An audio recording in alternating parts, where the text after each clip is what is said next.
कागज, एक सुंदर सा कागज का जादुई घर बना दे। आखिर कौन है ये औरत, कैसे आया इसके पास कागज बनाने का जादू? तो चलिए चलते हैं स्टोरी के तरफ। बहुत समय पहले एक गांव में एक पति पत्नी का जोड़ा रहता था। उन दोनों ने शादी प्रेम में की थी, जिसकी वजह से पूरा गांव उनके खिलाफ रहता था। पत्नी, जिसका नाम कमला था, कमला अपने हाथों से कागज के खिलौने बनाती थी और अपने गांव के बाहर शहर जाकर बेच आती थी, अपने घर का गुजारा चलाती थी। एक दिन कमला घर की तरफ जा रही थी, तभी रास्ते में गांव का जमींदार मिल जाता है। ए कमला, तूने पूरे गांव की बेइज्जती करवा दी ये शादी करके। मैं तुझे 2 दिन की मोहलत देता हूँ, ये गांव खाली कर दे। साहब जी, हम पर दया करो। छोटी सी झोपड़ी में रहते हैं, आप कुछ भी काम बता दो, पर गांव से बाहर मत निकालो। कहाँ जाएंगे, कहाँ रहेंगे हम लोग? अच्छा ठीक है, लेकिन एक शर्त है कि तू और तेरा पति जितना कमाई करेगा उसका आधा मुझे देगा। साहब दया करो मुझ पर, हम लोग भूखों मर जाएंगे। कागज के खिलौने बेचकर भला कितना कमा लेते हैं। तुम जियो या मरो, मुझे इससे कोई मतलब नहीं। मुझे बस रुपया चाहिए, वो भी आधा। उसके बाद कमला घर पर बैठकर रो रही थी, तभी उसका पति मजदूरी करके आता है और कमला उसे सब कुछ बता देती है। अरे यार कमला, पूरा गांव जमींदार की बात मानता है और डरता भी है।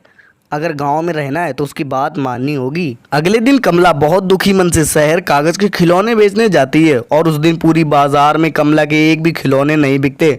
वो दुखी दुखी जंगल के रास्ते घर आ रही थी। उसे जंगल में एक बूढ़ा लाचार इंसान मिलता है। अरे बेटा, अगर थोड़ा खाना मिल जाता तो भगवान तुम्हारा बहुत भला करता।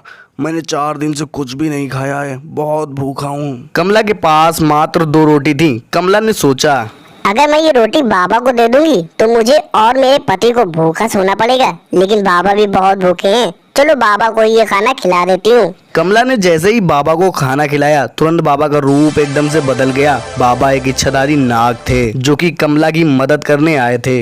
हे कमला, मैंने तुम्हारी प्रेम कहानी सुनी है और मैंने उस कपटी जमींदार की भी बात सुनी थी। मैं तुम्हारे दयालुता से प्रसन्न हुआ। अब से तुम्हारे हाथों में ऐसा जादू होगा कि तुम जो भी वस्तु बनाओगी तुम्हारी इच्छा अनुसार जादुई और मजबूत हो जाएगी। नाग देवता जी, आपकी मदद के लिए बहुत बहुत धन्यवाद। इतना कहकर कमला खुशी खुशी अपने घर जाती है और पूरे गांव से कागज ला लाकर अपनी झोपड़ी के पास इकट्ठा कर लेती है। उसका पति हैरानी के साथ पूछता है, अरे कमला, तू पागल हो गई है? इतने सारे कागज का क्या करेगी? अरे आप बस देखते जाओ, मैं अपने हाथों से कागज का घर बनाऊंगी, उसमें हम लोग रहेंगे। अरे कमला, तू सच में पागल हो गई है। कागज का घर एक बारिश में बह जाएगा। हवा में उड़ भी जाएगा। ए जी, आप बस खड़े होकर मेरा जादू देखिए। इस तरह कमला अपने हाथों से कागज का घर बनाकर तैयार करती है और वो घर की दीवारें लोहे से भी मजबूत हो जाती हैं। अब कमला का घर गांव में सबसे सुंदर बन गया था। जब बारिश का मौसम आता है तो पूरे गांव में भयंकर बारिश होने लगती है। बारिश के कारण पूरा गांव धीमे धीमे पानी में डूबने लगता है।